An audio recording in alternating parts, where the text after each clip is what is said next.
Bonjour à tous et bienvenue sur M-Provence. Notre émission Aime les défis est consacrée aujourd'hui à l'expérience Innovaction menée aux mines Saint-Étienne, campus Georges Charpak-Provence à Gardanne. Sur notre plateau, François Jaujard, enseignant-chercheur dans cet établissement. Également Lucas Lechevalier, étudiant en troisième année du cycle ingénieur spécialisé. Et Pierre Vigourou, aussi en dernière année. Bienvenue à tous les trois. François Jaujard, d'abord, alors les étudiants ingénieurs en dernière année ont conçu un projet pendant 3 jours sur la thématique Provence 2030.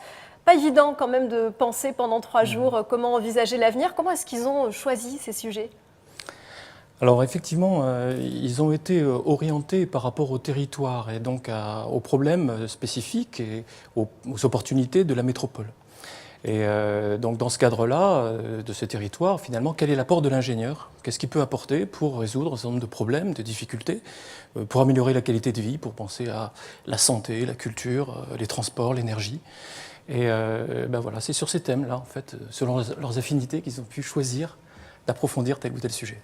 Pour essayer d'être innovant et comme vous le dites aussi, de formaliser un projet pour le futur et pour s'inscrire dans la métropole aussi. C'est ça, tout à fait. C'est-à-dire que l'idée qui a présidé à cette action, de cet événement, c'était vraiment d'insister sur le rôle sociétal de l'ingénieur. C'est-à-dire que le monde n'est pas co-marketeur, il n'est pas co-financier. Il se trouve que l'ingénieur aujourd'hui peut apporter et contribuer beaucoup dans la société d'aujourd'hui. Il a des idées, il peut changer les choses. Il a en plus sa passion technologique qui fait que c'est une garantie pour évidemment penser au collectif. Et donc c'est tout à fait l'esprit, l'ADN de l'action et d'ailleurs de l'ensemble du cycle d'ingénieurs. Et vous l'avez dit, des projets formalisés autour des thématiques gestion des déchets par exemple, énergie, santé ou transport. Et pour structurer leurs idées, eh bien, ces étudiants ont été accompagnés par des coachs professionnels comme Olivier Christol, rencontré par Guillaume Baudouin. On les amène à avoir des idées sur des thématiques bien particulières pour donner un cadre. Finalement, ils ont une espèce de liberté dans un cadre. Et le but, c'est qu'ils puissent porter quelques idées pendant 2 jours et demi pour pouvoir les présenter devant un jury. Et c'est une espèce de point d'orgue de leur étude, on fait ça en dernière année, pour qu'ils puissent à un moment mettre en pratique tout ce qu'ils ont appris d'un point de vue managérial, d'un point de vue gestion de projet, d'un point de vue développement d'un produit, pour pouvoir le vendre en fait à une cible particulière, à des gens. Et les 10 projets retenus ont été présentés en public face à un jury de professionnels. Le projet gagnant 2017, premier prix de cette édition Innovation, eh bien, c'est le vôtre, Lucas et Pierre. Ça s'appelle Provencyclette. Alors, c'est quoi par exemple, Lucas ? C'est quoi ce concept ? Alors, déjà, pourquoi on a voulu faire ce projet ? Donc, il faut savoir que dans la métropole Aix-Marseille, il y a 5 à 6 millions de touristes par an qui viennent. Il y a 14 millions de nuitées à chaque fois qui sont réservées. Et donc, on s'est dit pourquoi pas réconcilier les gens avec la culture et le numérique en offrant un tour culturel en vélo basé sur le même système que les Vélib, avec soit ça pourrait être un magasin ou une borne. On vient retirer un vélo avec un GPS solidaire dessus, des écouteurs à conduction osseuse, parce que sinon, en fait, c'est interdit par la loi, les écouteurs normaux, ils sont interdits par la loi. C'est parce que ça permet du coup de rester connecté à son environnement. Voilà, exactement. En fait, ça permet de rester alerte à tout ce qui se passe autour de nous, juste en étant fixé sur la tempe. Et donc, du coup, par conduction osseuse, on arrive quand même à entendre ce qui se passe au niveau de la culture. Donc, par exemple, sur le GPS qui est solidaire au vélo, on choisirait une zone en fonction d'une époque. Le GPS nous indiquerait comment y aller, et une fois qu'on se trouvait dans la zone, on aurait, en fonction des endroits où on se trouve, des sortes d'audio-tracks qui viendraient en pop-up et qui viendraient nous révéler une partie d'historique de la région. Donc ça veut dire que par exemple, j'ai décidé de faire un parcours à vélo, donc voilà, j'ai rentré mon parcours dans mon GPS et en fonction des lieux où je vais me situer, j'aurai une histoire différente qui sera racontée, une histoire connectée à ce lieu en particulier. Exactement. Donc en fonction de la zone et de l'époque. Il y a également un mode libre par exemple, où si vraiment on n'a pas envie d'être guidé, qu'on est en famille tranquille, on mettrait un mode libre. Et on déciderait ou pas s'il y a un audio track qui viendrait s'activer à chaque fois qu'on arrive dans une zone. Donc nous on proposerait sur le projet des mi-journées et des journées plus complètes. Donc les mi-journées seraient plutôt dans les villes comme sur Marseille avec des parcours sur la Corniche, ou plutôt sur Aix-en-Provence avec des parcours praticables, encore à définir. Sinon, des parcours à la journée, donc plutôt partir sur 4-5 heures avec des vélos électriques pour aider quand même, sur le tour de la Sainte-Victoire, avec donc des musiques, des faits marquants de la région et plein de choses comme ça. Et Pierre, comment cette idée a-t-elle germé? Je ne sais pas, peut-être que vous faites du vélo, ça vient peut-être de là? Alors, oui, je comptais acheter le vélo de Lucas cet après-midi. Oui, bon, je fais du vélo, je ne suis pas le seul à faire du vélo, on est tous intéressés un petit peu par la région qui est quand même, on peut le dire, magnifique. Du coup, c'est Lucas qui a eu l'idée à l'origine. Parce qu'il y a beaucoup de choses à découvrir. Est-ce que vous auriez peut-être une idée de parcours en tête ou bien, je sais pas, de moments historiques qui pourraient être racontés à un endroit en particulier? Il pourrait y avoir des parcours, par exemple, sur la vie de Cézanne qui pourraient aller jusqu'à la Sainte-Victoire ou dans Aix ou dans les environs. Pour la Sainte-Victoire, vaut mieux un vélo à assistance électrique quand même. C'est toujours plus pratique pour allier l'utile à l'agréable, puisque finalement, on apprend plein de choses. Et c'est un jury composé de 10 professionnels qui a eu la lourde tâche de vous départager. Ça va, ça n'a pas été trop la pression, comme ça, de présenter son projet en public? Un projet que vous avez eu très peu de temps à construire? Alors c'est vrai qu'on a eu peu de temps pour le construire. On a quand même réussi à le présenter, quelque chose d'assez complet, j'imagine. Après, oui, il y avait un petit peu de pression. C'est jamais facile de présenter un projet comme ça en 5 minutes devant une assemblée qu'on connaît en partie. Donc, on y est arrivé. Lucas, qu'est-ce que ça fait de se mettre dans la peau d'un chef d'entreprise? C'est la découverte de plein de responsabilités et le fait de commencer à travailler avec des gens qui en plus ils sont venus naturellement pour venir m'aider à monter ce projet, qui, il faut le savoir, est un projet qui est né en 2-3 minutes sur un coin de table, dans un amphi, voilà, non, vraiment, et je pensais pas que ça irait aussi loin finalement, et du coup c'est une super expérience, donc c'est super. Et c'est un rêve et une envie de créer que partage par exemple Bernard Prugnot. Il est membre du jury 2017, également président de la commission recherche et enseignement supérieur au Césaire, le Conseil économique, social et environnement régional. Moi j'ai un slogan un petit peu qui est il faut avoir un rêve dans sa vie et puis après il faut vivre ce rêve. Donc il faut devenir entrepreneur. D'abord il faut avoir des idées et après il faut enclencher pour revivre son rêve. Donc voilà. Donc c'est pour ça que les jeunes, ça m'intéresse. Et puis on a du temps, quand on est à la retraite comme je suis, on a du temps et il faut l'apporter, faire tout ce que l'on peut pour apporter.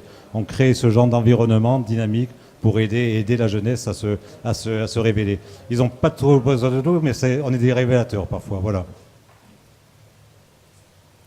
François Jaujard, c'est une expérience qui autonomise beaucoup les étudiants. C'était le but ?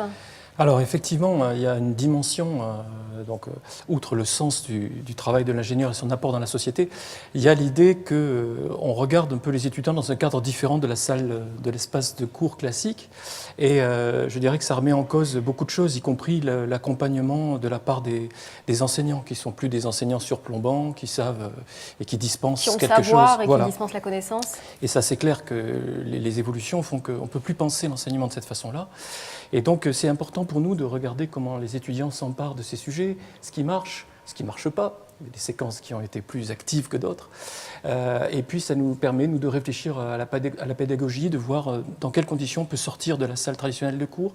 C'est un vrai problème, hein, parce que on peut demander à des ingénieurs, élèves ingénieurs, d'être innovants, alors qu'ils ont suivi quand même je dirais, ce sont de bons élèves. Hein. Oui, parce qu'on leur a dispensé, on leur a appris à appliquer une technique finalement. Voilà, d'une façon assez scolaire, je pense notamment au cursus traditionnel, c'est une vraie gageure. Donc là, il y a des choses qui doivent évoluer, même, je dirais, même en amont du cycle d'ingénieur.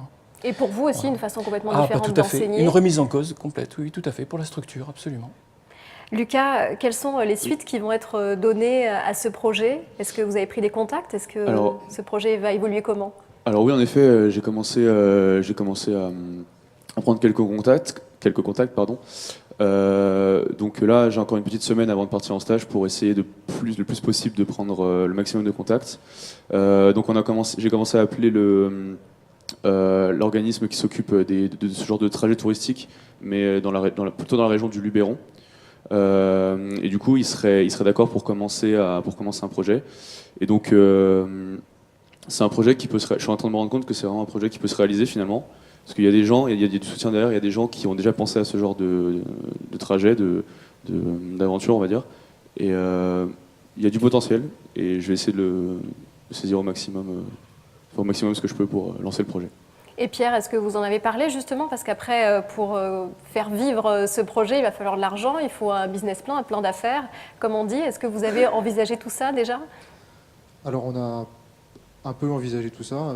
Tous les membres de l'équipe, on avait l'air assez volontaires pour continuer dans ce projet si l'opportunité se présentait. Après, pour l'argent du business plan, il n'y a pas encore trop pensé. On y a surtout pensé pendant les 3 jours. C'est assez difficile de faire un business plan en 3 jours. Voilà. Et vous, est-ce que vous vous voyez dans la peau d'un patron un jour? Est-ce que ça fait partie de vos ambitions ou pas du tout?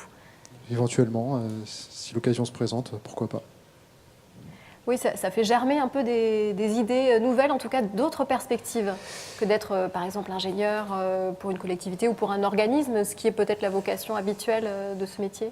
Oui, tout à fait. Et puis mais je crois même que la notion de patron, je ne serais pas étonné. Enfin, il faudrait faire une étude là, un peu sérieuse. Un sondage pour savoir comment ils le conçoivent. Mais je pense qu'ils en ont, à mon avis, une idée tout à fait nouvelle et renouvelée par rapport à l'image traditionnelle qu'on peut avoir, notamment dans le milieu des startups. On est beaucoup en équipe, on est beaucoup dans la spontanéité et puis aussi dans la fougue et l'énergie de la jeunesse, bien sûr. Et merci beaucoup, merci à tous les trois. Vous allez maintenant céder vos places à 3 autres personnes. Bienvenue à Michel Fiocchi, délégué entrepreneuriat au sein des Mines Saint-Étienne. Bienvenue aussi à Antoine Perroda et Raphaël Topin, tous les deux également étudiants en 3e année, dont le projet a été sélectionné et a reçu le prix Coup de cœur. Alors pour vous laisser le temps de vous installer, je vous invite à écouter cet étudiant. Il s'appelle Alexandre Menu et son projet n'a malheureusement pas été retenu. Nous étions sur un projet en fait, de gestion centralisée des abonnements de bus. On pourra regrouper un petit peu tous les abonnements qui se situent sur la métropole Aix-Marseille, avoir quelque chose de plus pratique pour les utilisateurs de transports en commun et aussi pour les sociétés de transport, pour pouvoir optimiser leur déplacement. Et c'était un projet qui était particulièrement intéressant. Enfin, on a pris beaucoup de plaisir à le faire, on s'est beaucoup pris au jeu. Et le fait de lancer des idées, c'est vrai qu'on est beaucoup dans la technique ici, et d'avoir quelque chose, de réussir à monter un projet avec une vocation sociale derrière, c'est juste impressionnant. Ça fait du bien de voir ça justement en 3e année avant de sortir d'école, voir qu'on est capable de pousser des projets qui peuvent être socialement utiles et importants. Voilà Alexandre déçu, mais qui a retiré donc du bon de cette expérience. Michel Fiocchi, c'était bien l'objectif, pousser des projets, comme a dit Alexandre? Voilà, tout à fait. Bon, à côté de leur formation technique, on essaie de les inciter à avoir des idées, à pousser des projets, à aller vers de l'entrepreneuriat étudiant, mais surtout de l'innovation, c'est-à-dire apporter du sens à ce qu'ils vont faire et pouvoir proposer des solutions. Pour s'investir finalement? Pour s'investir, alors ils ne vont pas tous s'investir, surtout nos élèves. Et bon, depuis quelques années, on en a 1 ou 2 qui créent par an, qui créent leur entreprise en sortant de l'école ou pendant leur dernière année. Donc l'objectif, ce n'est pas de faire des entrepreneurs de tous nos élèves, mais qu'ils sachent ce que c'est et qu'ils puissent y aller effectivement s'ils ont envie, s'il y a une occasion qui se présente, ou qu'ils peuvent simplement envisager d'aller travailler dans une start-up, pas simplement dans un grand groupe. Antoine et Raphaël, alors parlez-nous de votre projet qui a reçu le prix Coup de cœur. Son nom, c'est la table éducative. Ça consiste en quoi? Alors oui, donc du coup, nous, on a essayé de trouver un sujet en rapport avec l'éducation. On a réfléchi à quelles sont les premières problématiques qu'on a pu retrouver lorsqu'on était jeunes et nos parents. Donc c'était surtout sur l'aspect du poids des sacs, sur l'oubli des affaires, sur ces choses-là. Et du coup, on a cherché une idée qui pourrait permettre de résoudre tous ces problèmes. Et on s'est dit, on va essayer de trouver quelque chose qui peut centraliser tout ça. Donc on a pensé à une table sur laquelle toutes les fournitures que l'élève a besoin pour faire son travail sont directement incluses dedans. Donc c'est quoi? C'est une table, c'est une énorme tablette? Comment est-ce que vous l'avez imaginé? C'est-à-dire que je vais avoir accès à tous mes livres scolaires, je vais pas avoir besoin du coup de les apporter à l'école? Exactement, voilà, c'est ça. C'est une table qui n'est pas, personnalisée pour chaque élève, c'est-à-dire qu'on va s'identifier On a pensé à une empreinte digitale, donc l'élève au début d'année s'enregistre et à chaque fois, donc la table est pas, elle s'identifie avec l'élève, donc il n'y a pas besoin d'avoir une table personnalisée pour chaque élève. Et finalement, après qu'il se soit identifié, il a accès donc à tout son travail, des feuilles pour écrire, donc en écrivant avec un stylo spécialisé, il pourrait écrire sur sa table. On garde cet aspect calligraphie qui est vraiment important pour l'élève. D'autre part, il y aurait la possibilité donc d'avoir tous les manuels pour chaque matière. Donc même imaginez un partenariat avec plusieurs manuels de plusieurs éditeurs, donc pouvoir personnaliser cette fois-ci l'apprentissage de l'élève pour qu'il puisse choisir au mieux ses exercices et que ce soit ciblé vraiment, également ciblé pour pour pouvoir lui. aussi peut-être les retrouver une fois à la maison et continuer à faire ses devoirs. Alors qui a eu l'idée entre vous deux? Est-ce que c'est Antoine? Est-ce que c'est Raphaël? C'est plutôt Raphaël, on va pas se mentir. Après, j'ai bien aimé son projet et je l'ai suivi.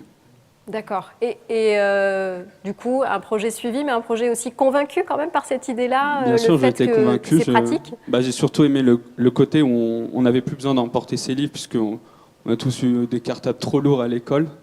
Et le fait de conserver la partie manuscrite sur la table, c'est ça qui m'a plu, c'est pour ça que j'ai choisi ce projet. Et est-ce que vous imaginez, vous aussi, continuer à faire vivre ce projet? Je sais que vous allez partir en stage très bientôt. Qu'est-ce qui va se passer après? Alors, c'est pareil, au début on s'était dit, voilà, c'est une idée, c'est arrivé comme ça, pourquoi pas. Mais avec le retour des experts et de toutes ces personnes-là qui nous ont soutenus, qui nous ont dit qu'ils avaient eu cette idée, qu'à leur époque, c'était pas encore la technologie n'était pas assez avancée, que maintenant ça peut se faire. Donc c'est vrai qu'avec tous ces retours-là, on s'est dit pourquoi pas. L'idée est qu'on a notre stage dans 6 mois, donc que pendant ces 6 mois-là, on ne va pas vraiment pouvoir avancer. Mais ça reste dans un coin de notre tête et on se dit oui, ça peut être vraiment intéressant. Antoine, ça a une résonance aussi pour vous. On a parlé tout à l'heure peut-être que certains anciens étudiants ont créé leur start-up, sont devenus leurs propres patrons, ont poursuivi leur aventure personnelle. Ouais, c'est une option, mais après le stage en tout cas. Ouais. Parce que ça fait peur aussi, peut-être aussi, de devenir son propre patron. C'est quand même beaucoup de responsabilités et pas beaucoup de sécurité d'un certain côté. Raphaël. Alors, c'est vrai. D'autant plus que moi, mon frère a créé sa propre start-up, donc il a des retours très personnels sur ce genre de travail avec une certaine pression, etc. Mais d'un autre côté, c'est vrai que ça fait quand même rêver que c'est sûr qu'être à notre compte, surtout je pense avec notre éducation, c'est peut-être ce que nous on voudrait rechercher dans un monde un peu digital comme ça. Donc c'est vrai que pouvoir avoir vraiment notre décision à donner, en tout cas pour moi, c'est quelque chose d'important. Et toucher du doigt l'innovation. Michel Fiocchi, dans cette aventure, vous étiez organisateur. Est-ce que selon vous, selon votre expérience, leur projet aurait des chances d'aboutir ? Pourquoi pas? C'est un projet qui a les dimensions pour aboutir. Aujourd'hui, on va dire que l'outil table existe. Par contre, l'idée de contenu est assez novatrice, la fonction. Donc, il faut mélanger à la fois le support technique, qui est ils savent le faire, ça existe. D'ailleurs, l'année dernière, certains ont travaillé sur un projet industriel où il y avait une table comme ça à construire. Par contre, le contenu est assez novateur, donc il va falloir aller voir les pédagogues, suivant l'âge auquel ça s'adresse, les contenus ne vont pas être les mêmes, les outils dessus ne vont pas être les mêmes, mais c'est un projet qui a des chances de pouvoir aboutir. Adapter et convaincre. Et c'est tombé justement dans l'oreille d'Elisabeth Mott, présidente du jury 2017. Elle est directrice des interventions économiques au sein du territoire du Pays d'Aix de la métropole Aix-Marseille-Provence. Avoir de temps en temps cette petite bouffée d'oxygène avec des jeunes qui sont épatants parce qu'ils présentent des projets qui sont hyper intéressants, ils ont très peu de temps, ils arrivent à sortir des projets cohérents, très bien structurés. Donc je trouve ça... Ça donne effectivement, on en devient un peu plus punchy et c'est vrai que c'est un petit rayon de soleil dans la journée. C'est comme quand on rencontre des chefs d'entreprise, on a cette impulsion, ce dynamisme et c'est vrai que le côté administratif étant un peu plus lourd, avec des circuits, des process et tout, c'est vrai qu'on a besoin d'être en contact avec ces gens. Ce dynamisme, ça se transmet et puis au moins on est en contact avec les réalités. On peut faire remonter aux élus les problématiques ou... éventuellement des projets, des propositions qui viennent du terrain. Ça, c'est indispensable. Michel Fiocchi, connecter les étudiants au monde de l'entreprise, à la métropole dans laquelle ils vivent, c'est primordial aujourd'hui? C'est aujourd'hui primordial. Donc, nos élèves sur le campus ont la chance de côtoyer tous les jours des industriels qui sont en place sur la plateforme, des startups qui sont accompagnés dans notre école, des chercheurs. Donc, ils ont la chance de faire ça. Et il faut qu'ils en tirent un maximum d'opportunités. Et bon, Innovaction, c'est l'un des moyens de les faire entrer en contact avec ces gens-là. Mais il y en a d'autres. Hein. Ils ont des projets avec des industriels. Les startups sont là tous les jours. Ils peuvent travailler avec. Ils les voient. Et ça leur permet de bien s'intégrer dans cette société, dans cette économie qui bouge beaucoup en ce moment-là. On va passer, c'est vrai, François le disait tout à l'heure, le mot start-up où ils vont avoir envie de créer leur emploi ou créer leur travail, de travailler à leur façon, c'est quelque chose d'important et ça fait partie des approches qui leur permettent de sentir un peu les choses. Après, il va falloir qu'ils choisissent. Hein, parce que ça c'est pas nous. Et c'est une vocation peut-être aussi de vous en tant qu'enseignant, en tant que délégué entrepreneuriat, eh bien de connecter ce monde de l'entreprise au monde, à la vie étudiante. Aujourd'hui, il faut que les deux fonctionnent en parallèle, en même temps et évoluent dans la même direction. Voilà, il faut que les deux fonctionnent actuellement. Le campus Georges Charpak a été pensé pour ça. C'est-à-dire que dans les années 2000, quand il a été pensé pour mettre aussi bien les industriels que les enseignants, chercheurs, que les étudiants en contact journalier, c'est-à-dire pas de temps à autre, hein, dans le bâtiment, travaillent tous les jours des industriels, des start-upers, des élèves, des enseignants-chercheurs, se rencontrent, ils vont au café ensemble, ils déjeunent ensemble, donc ça a été fait pour ça. Et rêver, innover, qu'est-ce que vous retenez de cette aventure? Antoine, peut-être d'abord? Un moment agréable et assez drôle, et moi c'était une bonne expérience. Raphaël, de votre côté, qu'est-ce que vous retenez? On a vu un peu une bulle d'autonomie qui vous a été ouverte. C'est ça, oui. Donc, comme l'a dit Antoine, hein, c'est très intéressant. Ça ouvre vraiment sur quelque chose qu'on n'a pas l'habitude. On est plus orienté sur des cours théoriques. Et là, pouvoir vraiment une vision sur le futur, c'est quand même très intéressant. Puis oui, ça nous apprend beaucoup de choses. Ça nous apprend beaucoup d'autonomie, comme vous l'aviez dit. Et du coup, c'est très, très intéressant. Et Antoine, est-ce que c'est facile finalement? Parce qu'on pourrait se dire c'est pas évident. À un moment donné, on a l'habitude d'avoir des cours très théoriques, on est plutôt passif face à ses professeurs. Et puis là, on doit s'investir, on doit proposer quelque chose. Non, mais de toute façon, je suis toujours investi et j'ai pas eu spécialement de difficultés pour cet événement. Donc ça a été pour moi et Raphaël, je pense aussi c'est pareil. Tous les deux, comment est-ce que vous envisagez l'avenir? Raphaël, vous voyez faire quoi dans votre vie professionnelle? Eh bien, c'est assez vague. Hein. Je vois pas aussi loin. Non, c'est vrai que pour le moment, réussir mon stage déjà, c'est un premier objectif. Puis après, il y a plusieurs possibilités. Soit viser en continuant sur ce projet, essayer de monter une start-up, une boîte, ça peut être vraiment intéressant. Ou ailleurs, au moins, devenir un peu chef d'un service. Enfin, comment on dit ça? Voilà, chef de projet, merci. Avec une gestion d'une équipe, parce que je pense personnellement que le social, c'est aussi important pour l'ingénieur. Du coup, j'ai cette vocation-là. Antoine, vous, est-ce que vous imaginez être un jour que chef d'entreprise, ou bien est-ce que vous voulez peut-être au début pas vous lâcher des deux mains, comme on dit souvent? Non, chef de projet, ça me plairait bien aussi. Chef d'entreprise, ouais, moi je trouve ça assez excitant et avec du challenge. J'aimerais bien le faire. Michel Fiocchi, le défi Innovaction, est-ce qu'il aura d'autres éditions? C'était la deuxième cette année? C'était la deuxième, effectivement. Je pense que ça a vocation à continuer.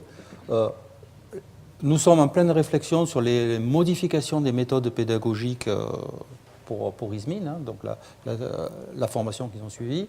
Et dans le nouveau statut ou la nouvelle structure de la formation, la place des projets et ce genre d'événements va prendre une place de plus en plus importante. Donc, on est en train d'équiper un espace qui va s'appeler IDFAB, où justement il y aura la possibilité d'aller faire de l'innovation collaborative. En fait, c'est un exercice d'innovation collaborative, donc, où ils pourront y accéder librement, c'est-à-dire même pendant en dehors, pendant tout leur cursus et même en dehors du temps de formation. C'est-à-dire pour leur projet perso, ils pourront venir là, prototyper. Faire des maquettes, aller faire du test d'usage, parce que c'est l'une des choses les plus importantes quand on a une idée, c'est d'aller la confronter à l'usager que l'on vise ou que l'on va découvrir pendant le test d'usage, parce que des fois on crée des choses et ce n'est pas utilisé par ceux à qui on pensait au départ. Donc on va développer, confronter ces idées, voilà, confronter les raconter déjà. Les raconter, les confronter, voir comment le public les prend, les adopte ou pas, ou comment il demande à les modifier. Donc on va essayer de les mettre face à ce genre de défi. Donc, et je pense qu'Innovaction, il y aura une édition numéro 3. On est en train d'en parler déjà, donc c'est parti. Et justement, il y a des évolutions peut-être qui sont annoncées pour ce défi-là. C'est un défi qui fonctionne bien, en tout cas on voit des étudiants qui sont investis. Alors, bien sûr, hein, comme disait François tout à l'heure, c'est une expérience, on a vu un certain nombre de choses, on a des retours, ils nous ont fait des retours, on va leur en faire un là bientôt. On va essayer de discuter de façon à améliorer, aller à la fois sur un support qui va leur apporter plus, mais sur un support qu'ils acceptent et qu'ils ont envie de suivre. Et merci à tous d'avoir participé. Merci à Guillaume Baudouin pour les images et interviews que vous avez vues. Merci à vous de nous avoir suivis et à très bientôt pour un nouveau M les défis.